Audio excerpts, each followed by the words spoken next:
Hello everyone, welcome to straight zero.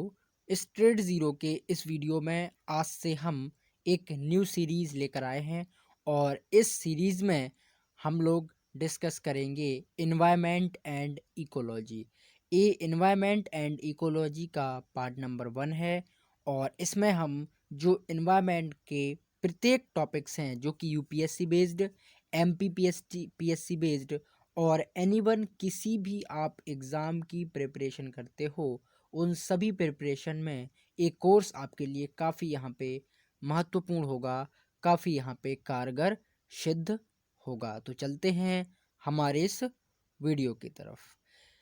दोस्तों, environment जो होता है वो जनरली हर एक वातावरण का अपने अपने अकॉर्डिंग हर एक कैटेगरी से निर्मित होता है। जैसे अगर किसी समाज में 4 लोग जुड़े हैं तो उन समाज के 4 लोगों के जुड़ने पर जो एक माहौल क्रिएट होता है, जो एक माहौल बनता है, उसको हम एक एनवायरनमेंट कह देते हैं।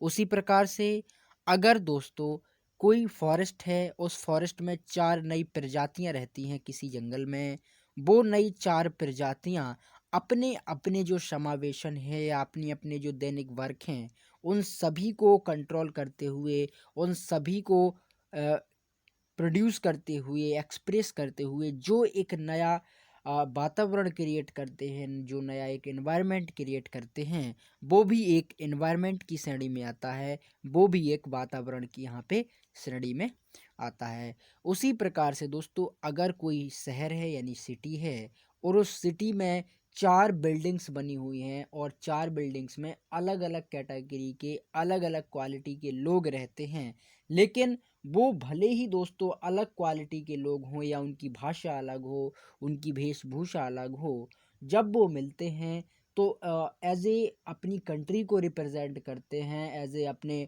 अपने भारतीय होने का या फिर किसी और कंट्री के जो भी सिटीजन होंगे, वो उस कंट्री का यहाँ पे प्रदर्शित होने का यहाँ पे प्रदर्शन करते हैं और अपने आप को एक एक्सप्रेशन देने की कोशिश करते हैं कि his a family member also, यानी जो भी एनवायरनमेंट के दायरे में आता है या जो भी सिस्टम, चाहे वो ह्यूमन बींग्स का कोई एक जगह हो या फिर किसी एनिमल की कोई एक जगह हो या फिर कोई फॉरेस्ट या पेड़ पौधों की कोई एक जगह हो, उन सभी के वातावरण को, सभी के सिस्टम्स को हम यहाँ पे एनवायरनमेंट की कैटेगरी में रख देते हैं।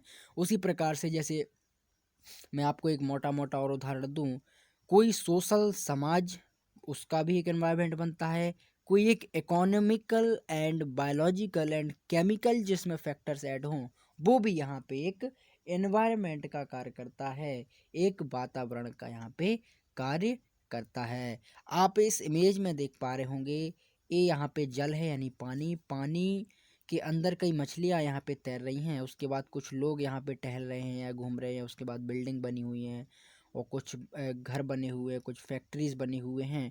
तो इन सभी को मिला कर के दोस्तों एक वातावरण क्रिएट होता है, एक माहौल क्रिएट होता है, एक पर्यावरण क्रिएट होता है। उसी को हम सिंपल भाषा में इन्वायरमेंट कह सकते हैं, वातावरण कह सकते हैं, पर्यावरण कह सकते हैं और उस सिस्टम को हम एक नया यहाँ पे रूप दे सकते हैं जिसको हम एनवायरनमेंट कहते हैं। अब इसी को आगे बढ़ाते हुए हम एनवायरनमेंट के कई और जो फैक्टर्स हैं उनके बारे में डिस्कस करेंगे। जैसे एक अगर प्रॉपर बायोटिक एनवायरनमेंट है यानी जैविक एनवायरनमेंट है तो उसमें सभी जो लिविंग बीइंग्स है, उसमें जानवर भी आ जाएंगे आपके, उसमें इंसान भी आ जाएगा, जिसके अंदर दोस्तों जान है, चूहे बिल्ली कोई भी एनिमल हो, वो अगर उसके अंदर जान है, उसके अंदर जीवन है, तो वो लिविंग बींग्स यानी बायोटिक कैटेगरी में आएगा। जैसे फ्लोरा एंड फौना, ये मोटे मोटे 2 उदाहरण हैं और जो माइक्रो ऑर्गेनिज्म हैं वो भी इसके अंतर्गत यहाँ पे आते हैं। तो इस प्रकार से हम एनवायरनमेंट को एक मोटे रूप में यहाँ पे क्रिएट कर सकते हैं या मोटे रूप में एक्सप्रेस कर सकते हैं।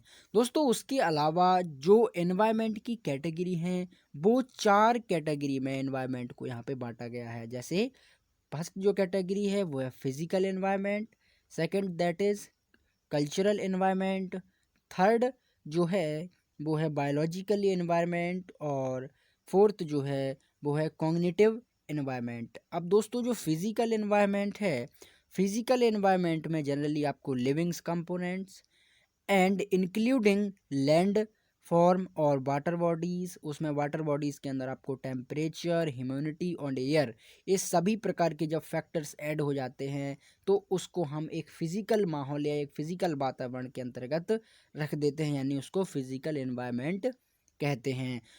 उसके अलावा जो दूसरा एनवायरनमेंट है जिसको हम कल्चर एनवायरनमेंट कहते हैं, वो जो कि generally creation of the man end of the earth surface known the culture environment of man made environment, यानी जो मनुष्यों के द्वारा बना होता है या जिसको बनाने के लिए ह्यूमन बींग्स की ज़रूरत होती है, मनुष्य की जो बेसिक नीड्स है उनकी ज़रूरत होती है, उसको हम कल्चरल एनवायरनमेंट कहते हैं। जैसे अगर कोई एक हम 10 या 20 लोगों का एक पैनल बिठाएं और वो पैनल डिसाइड कर दे कि इस जगह पे 4 मंदिर बनेंगे, इस जगह पे 4 मस्जिद बनेगी, तो वो हमने एक कल्चर डिसाइड कर दिया कि भैया ये यहाँ पे मंदिर बनेगा तो यानी हिंदू केवल पूजा करेंगे, और ये यहाँ पे मस्जिद बनेगा तो केवल मुस्लिम पूजा करेंगे। इस बेस पर हमने कल्चरल एनवायरनमेंट को भी यहाँ पे बांट दिया।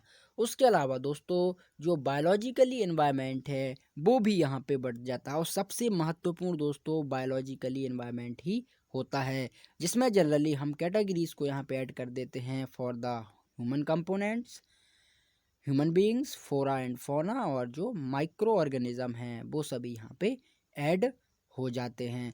दोस्तों जो फ्लोरा और फौना है ये दो शब्द काफ़ी महत्वपूर्ण हैं, काफ़ी बड़े शब्द हैं, तो इनको हम आगे यहाँ पे डिफाइन करेंगे। उसके बाद दोस्तों जो चौथा एनवायरनमेंट होता है उसको कहते हैं हम कॉग्निटिव एनवायरनमेंट, और जो मेंटल मैप होता है या फिर जो एक मेंटली रूप से मैप को हम तैयार करते हैं फिर उसको बाद में एक रिप्रेजेंट करते हैं या उसका प्रीव्यू लेते हैं, तो उसको हम कॉग्निटिव एनवायरनमेंट कहते हैं। या फिर उस एनवायरनमेंट को जिसकी हम एक कल्पना करते हैं, वो कल्पना करके बाद में सजाने का प्रयास करते हैं, that is a cognitive environment के अंतर्गत आता है। उसके बाद दोस्तों अब हम डिस्कस करेंगे टाइप ऑफ एनवायरनमेंट में। हमने पहले किया था कैटेगरी, एनवायरनमेंट की कैटेगरी क्या है। इस वीडियो में या इस स्लाइड में हम डिस्कस करेंगे type of environment. First of all natural environment.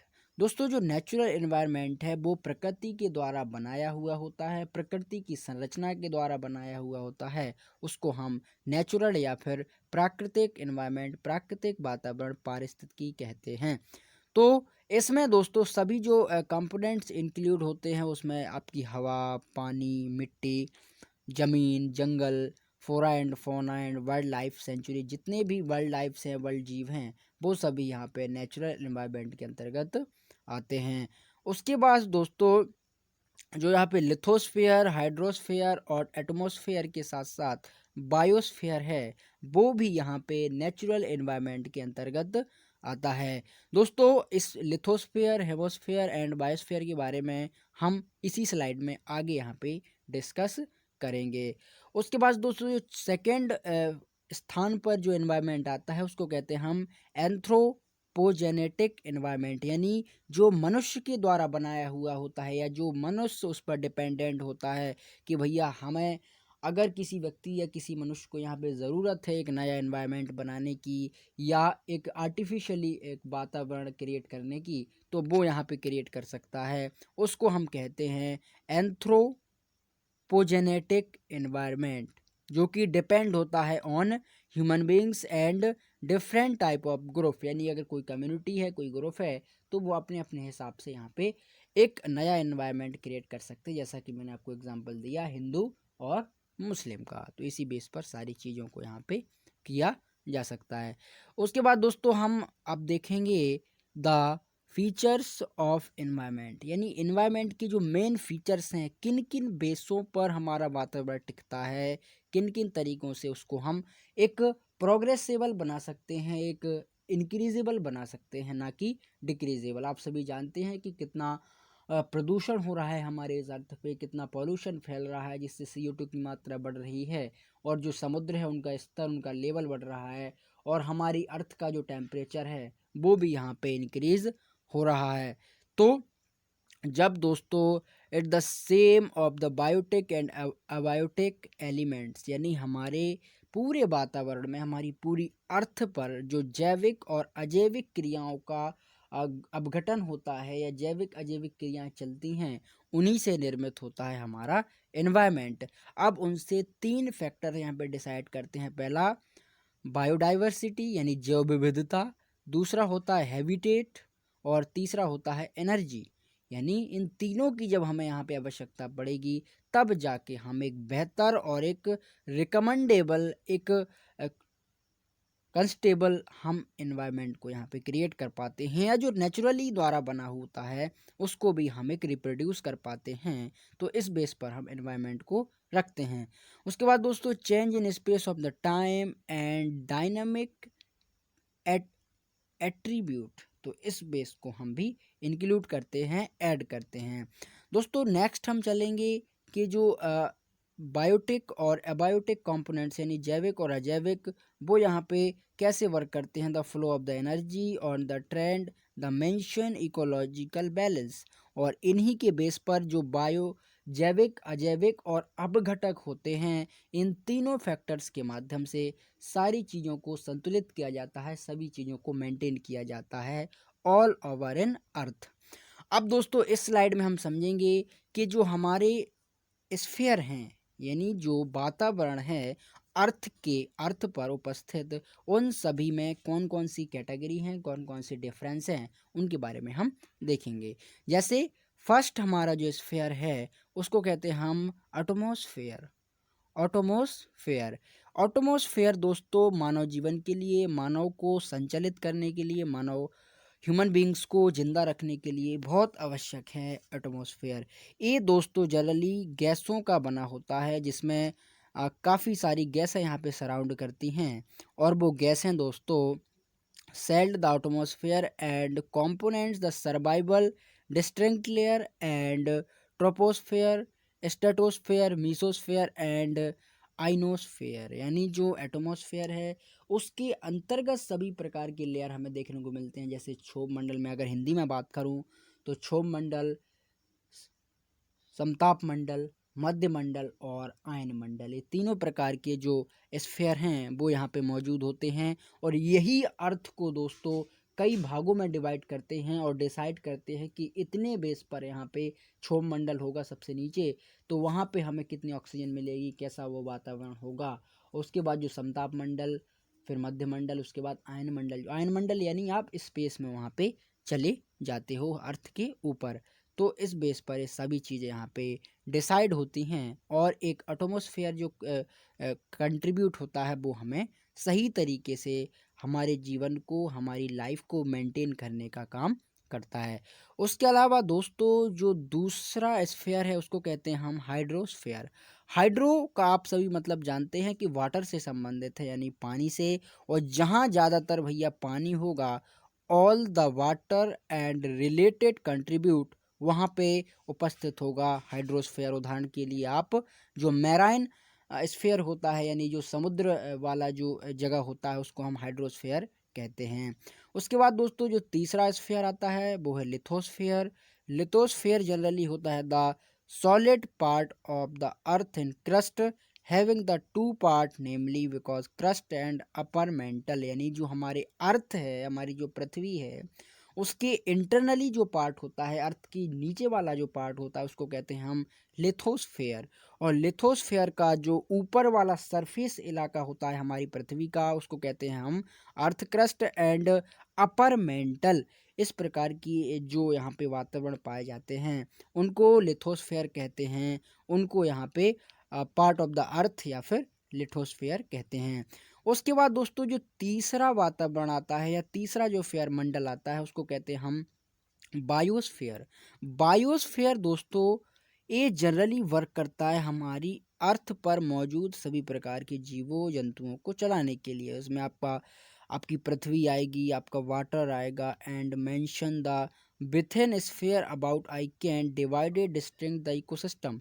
और यही बायोस्फीयर डिवाइड करता है पूरे इकोसिस्टम को, पूरे डाइवर्सिटी को, और जो पूरा हमारा वातावरण है, एनवायरनमेंट है, उन सभी में एग्जिस्ट करता है हमारा बायोस्फीयर। और इस बायोस्फीयर में जो मेन आवश्यक एलिमेंट्स होते हैं वो हमारी मेन ज़मीन तो है ही है, साथ में सूर्य का प्रकाश, वाटर, सॉइल, ये सभी चीज़ें यहाँ पे मौजूद होती हैं। अब दोस्तों इस स्लाइड में हम डिस्कस करेंगे इकोलॉजी एंड इकोसिस्टम्स के बारे में। दोस्तों इकोलॉजी जो वर्ड है वो यहाँ पे टू ग्रीक वर्ड से निकल के आया है, जिसका नाम है oikos and meaning home the place to live in the logos of the study. यानी जो इकोलॉजी वर्ड है वो यहाँ पे एजी ट्रांसले साहब एक वैज्ञानिक हुए हैं, एक बहुत बड़े बॉटनिस्ट हुए हैं, उनने इसका यहाँ पे नामांकन किया है। उनने बताया है कि जहाँ पे प्लेस ऑफ द लिविंग होंगे, यानी जहाँ पे जीव जंतु लिविंग्स होंगे, वहाँ पे आपका इकोलॉजी होगा। यानी इलॉजी का अर्थ होता है अध्ययन, और इको मतलब होता है एनवायरनमेंट या फिर हमारा जो वातावरण है, हमारा जो एक नेचुरल वातावरण है, उसका यहाँ पे अध्ययन करना। इन सभी के अंतर्गत हमारा एक इकोलॉजी यानी बहुत बड़ा एक प्लेटफॉर्म अंतर्गत में आता है। उसके बाद दोस्तों जो further ecology and broadly divided into the auto ecology and cyno ecology. That's की auto ecology the study of individual organism and synecology the study of group of organism. यानी अगर किसी एक जीव या एक जंतु का अध्ययन करना है तो उसको हम रखेंगे ऑटो इकोलॉजी के अंतर्गत, और अगर किसी जीव या किसी जंतु के किसी ग्रुप का अध्ययन करना है उसमें हम डिस्कस करेंगे साइनो इकोलॉजी सिस्टम। जैसे अगर ऑटो इकोलॉजी सिस्टम को हमें डिस्कस करना है तो जैसे ह्यूमन बींग्स हो गया, ह्यूमन बींग्स के यानी मनुष्य को हमने उसके अंतर्गत रख दिया। और अगर हमें पूरी मनुष्य प्रजाति को अध्ययन करना है तो उसके लिए हमें साइनो इकोलॉजी का सहारा लेना पड़ेगा, जिसमें हम जो हमारे ग्रुप्स आते हैं मनुष्य की प्रजाति के अंदर, जो ह्यूमन बींग्स के अंदर आते हैं ग्रुप्स, उनको हम यहाँ पे डिस्कस कर पाएंगे, उनको अच्छे से हम डिवाइडेटेड एंड इंक्लूड यहाँ पे कर पाएंगे। उसके बाद दोस्तों अब हम समझेंगे इकोसिस्टम्स के बारे में। इकोसिस्टम जो generally plants, animal and micro organism and non living world can be the physical and the chemical environment its name as the ecosystem. यानी जो हमारे वातावरण में, हमारे एनवायरनमेंट में प्लांट एग्जिस्ट करते हैं, एनिमल एग्जिस्ट करते हैं, माइक्रोब्स एग्जिस्ट करते हैं, और नॉन लिविंग भी यहाँ पे एग्जिस्ट करते हैं, उनके लिए फिजिकल एंड केमिकल जो एनवायरनमेंट क्रिएट होता है उसको यहाँ पे इको सिस्टम कहते हैं। उसको हम यहाँ पे इकोसिस्टम से उनको जाना जाता है, या उनको हम इकोसिस्टम कहते हैं। अब इसमें स्लाइड में हम थोड़ा आपसे डिटेल में डिस्कस करेंगे और डिवाइडेशन देखेंगे कि इकोसिस्टम को किन किन भागों में और कैसे उनको हम डिवाइड यहाँ पे कर सकते हैं। जैसे इकोसिस्टम मेनली दो प्रकार के होते हैं, एक होता है नेचुरल इकोसिस्टम और दूसरा होता है आर्टिफिशियली, यानी जो मनुष्यों के द्वारा बनाया हुआ होता है, जो इसका निर्माण मनुष्य करते हैं उसको हम आर्टिफिशियली इकोसिस्टम कहते हैं। अब नेचुरल इकोसिस्टम भी दो प्रकार के यहाँ पे होते हैं, जैसे एक होता है फॉर द एक्वेटिक और दूसरा होता है टेरेस्ट्रियल। यानी जो टेरेस्ट्रियल इको सिस्टम है वो यहाँ पे हम कह सकते हैं कि जिसके अंतर्गत जंगल आते हैं, ग्रीनलैंड आता है या डिज़र्ट आता है, यानी जहाँ बहुत ज़्यादा वन हो या फिर बहुत ज़्यादा वहाँ बर्फ़ जमी हो। जैसे अटलांटिक आप चले जाएँ, आप नॉर्थ पोल के यानी किसी भी स्थान पे, आप ग्रीनलैंड चले जाएँ, टोटल बर्फ़ ही बर्फ़ है, तो वहाँ पे उसको कहेंगे हम फॉर द टेरेस्ट्रियल इकोसिस्टम। और डेजर्ट आप सभी जानते हैं कि जहाँ मरुस्थल होगा वहाँ भी एक अपना एक इकोसिस्टम, एक वातावरण क्रिएट होगा। उसके अलावा जो एबायोटिक है उसके अंतर्गत दो इकोसिस्टम आते हैं। पहला आता है मेराइन यानी समुद्री वाटर या समुद्री जल इकोसिस्टम, और दूसरा आता है फ्रेश वाटर इकोसिस्टम, जहाँ पे शुद्ध जो जीव रहते हैं या जो शुद्ध वाटर, शुद्ध पानी में जीव तैरते हैं, उनको हम फ्रेश वाटर इकोसिस्टम के अंतर्गत लाते हैं। जैसे लॉक्टिक और लैंटिक दो प्रकार के इकोसिस्टम हैं, वो फ्रेश वाटर के अंतर्गत एग्जिस्ट करते हैं। जैसे लॉटिक में आता है आपका रिवर, स्ट्रीम और स्प्रिंग, और लैंटिक में आता है आपका लेक यानी जो झीलें होती हैं, पॉन्ड्स होते हैं, और जो स्वैम्प होते हैं यानी तालाब, झील, लेक, सभी प्रकार के जितने भी छोटे छोटे यहाँ पे वाटर के रिजर्वायर या वाटर के कंजम्पशन होते हैं, वो हमें फ्रेश वाटर इकोसिस्टम के अंतर्गत रखने पड़ते हैं, या उनको हम फ्रेश वाटर इकोसिस्टम कहते हैं। तो दोस्तों, आशा करता हूँ आप इसे ज़रूर समझे होंगे, और अगर आपको ये वीडियो पसंद आया है तो चैनल को ज़रूर सब्सक्राइब करें। फ्रेंडों के साथ भी आप शेयर आउट कर सकते हो, और ऐसी ही वीडियो आपको पर डे डेली एक वीडियो आपको निश्चित यहाँ पे प्रोवाइड की जाएगी, इकोलॉजी एंड एनवायरनमेंट